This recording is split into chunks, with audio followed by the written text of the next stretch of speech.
Medfield TV presents Meet the Candidates, interviews with our citizens running for local offices.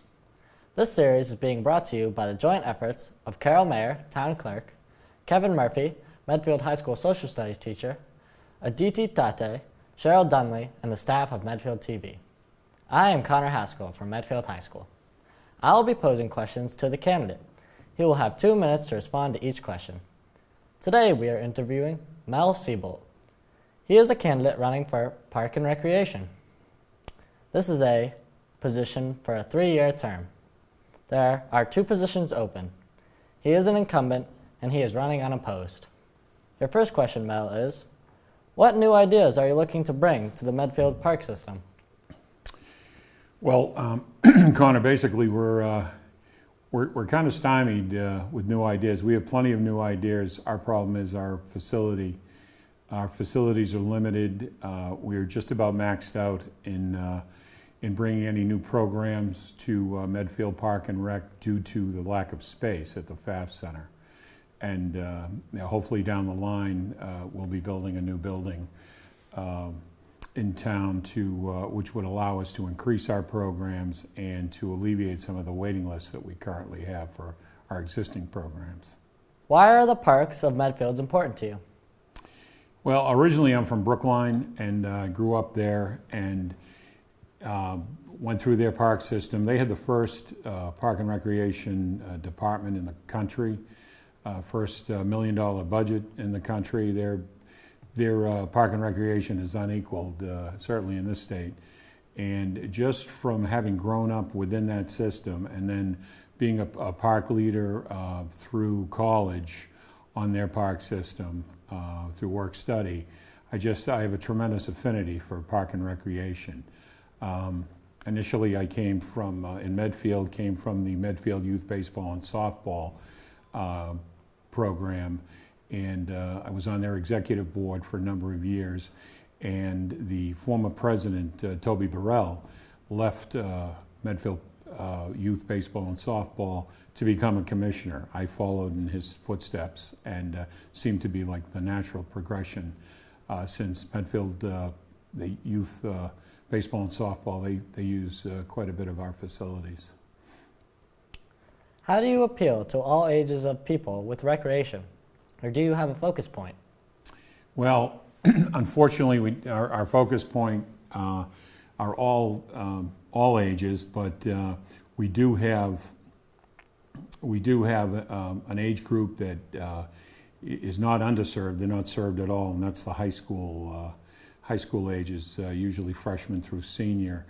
We don't have the facilities to house any type of activities that high school kids are enjoying in other towns. We don't have a gymnasium, for instance. Right now we run a kinder basketball program at the FAF Center. The building is approximately 90 years old. It's had an inordinate number of uses over that time, and it's just not set up for any type of active activity such as basketball, even for kindergarten-aged children.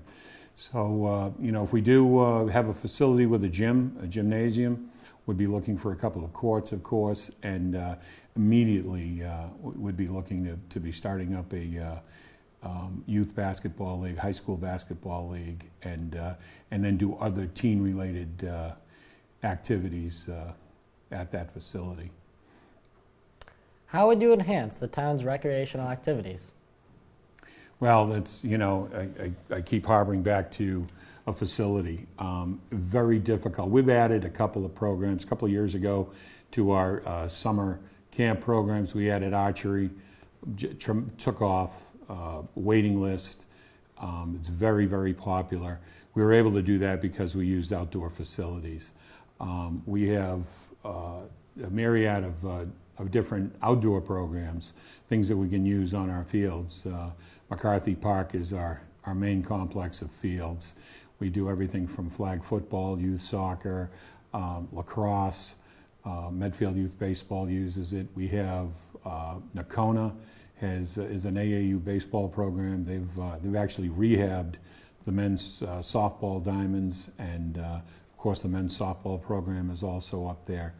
And the fields, unfortunately, that we have are multi-use fields. We have lacrosse games going on and softball diamonds. So hopefully, sometime down the line, we'll have more land to build a field or two.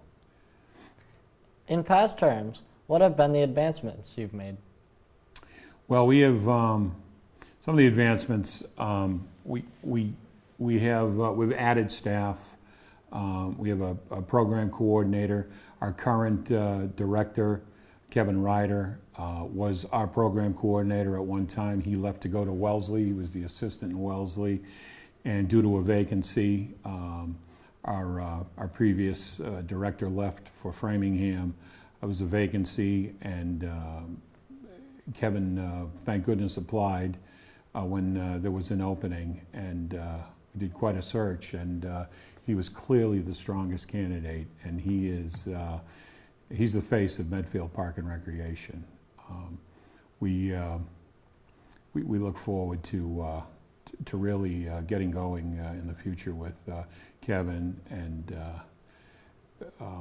the rest of the staff there. Also, we've added Brian Schools, he's a former field maintenance director for the minor league baseball team up in Manchester, New Hampshire, and he wanted to do something for his resume in the private sector.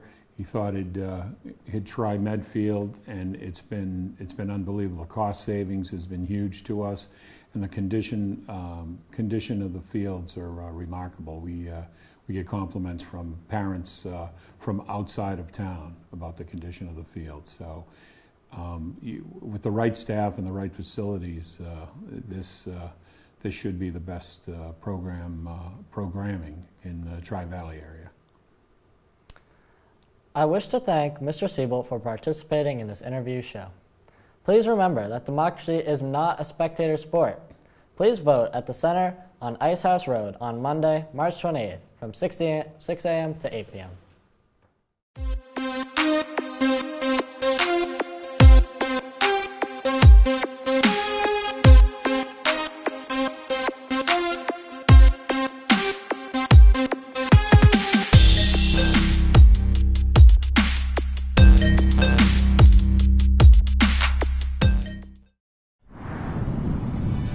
The preceding was a production of Medfield TV, Community Shows.